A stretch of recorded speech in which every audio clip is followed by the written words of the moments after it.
അതുപോലെ B J പിക്ക് വലിയ വേരോട്ടം ഇല്ലായിരുന്നൊരു സ്ഥലമാണ് ഹരിയാന. സഖ്യകക്ഷിയായ ശിവസേനയോട് കൂടി ഭരിച്ചിരുന്ന അവിടെ മൈനർ പാർട്ട്ണറായിരുന്ന സംസ്ഥാനമാണ് മഹാരാഷ്ട്ര. ഇന്ത്യയിലെ ഏറ്റവും സമ്പന്നമായ ബോംബെ അടക്കമുള്ള നഗരങ്ങൾ അവിടെയാണുള്ളത്. അവിടെയും അധികാരം പിടിച്ചു. പിന്നെ ഇവർക്ക് യാതൊരു ഗ്രിപ്പില്ലാത്ത സ്ഥലമായിരുന്നു ഒഡീഷ. അവിടെ ബിജു ജനതാദളിനെ അട്ടിമറിച്ച് അധികാരം പിടിച്ചെടുത്തു. ആസാം കൈക്കലാക്കി. ഇപ്പോൾ ഒടുവിൽ ബംഗാളും ബി ജെ പിക്ക് കീഴടങ്ങിയിരിക്കുകയാണ്. അങ്ങനെ ബീഹാറായി, ബംഗാളായി, ആസാമായി, ഒഡീഷയായി. കിഴക്കേ ഇന്ത്യയിൽ ബി ജെ പിയുടെ കാവിക്കൊടി പാറിപ്പറക്കുകയാണ്.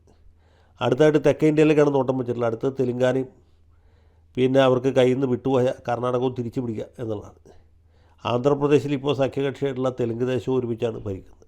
കട്ടിച്ച് കേരളത്തിലും തമിഴ്നാട്ടിലും മാത്രമാണ് ഈ ഹിന്ദുത്വ രാഷ്ട്രീയം മറ്റിടങ്ങളിലെ പോലെ ഒരു വലിയ കേന്ദ്രമായി മാറാതെ ബാക്കിയുള്ളൂ. ഇതാണ് ഇന്നിപ്പോൾ ഇന്ത്യയിൽ പൊതുവെ കാണുന്ന കാഴ്ച. ഭൂരിപക്ഷം സംസ്ഥാനങ്ങളിലും ബി ജെ പി. അതനുസരിച്ച് രാജ്യസഭയിലും അവരുടെ പ്രാബല്യം വർദ്ധിക്കുകയാണ്. ലോക്സഭയിൽ അവർ വളരെ ശക്തമായ നിലയിലാണ്. കോടതി അടക്കമുള്ള മറ്റെല്ലാ സംവിധാനങ്ങളും അവർക്ക് കീഴ്പ്പെട്ട് കഴിഞ്ഞു. അങ്ങനെ നരേന്ദ്രമോദി ഇന്ത്യയിൽ ഇപ്പോൾ ചോദ്യം ചെയ്യപ്പെടാനാകാത്ത ഒരു വലിയ ശക്തിയായിട്ട് മാറിയിരിക്കുകയാണ്. ഇതോട് ചേർത്ത് പറയേണ്ട ഒരു കാര്യം വെച്ചാൽ മതന്യൂനപക്ഷങ്ങൾ, പ്രത്യേകിച്ച് മുസ്ലിങ്ങൾ വല്ലാതെ അന്യവൽക്കരിക്കപ്പെട്ടു എന്നുള്ളതാണ്.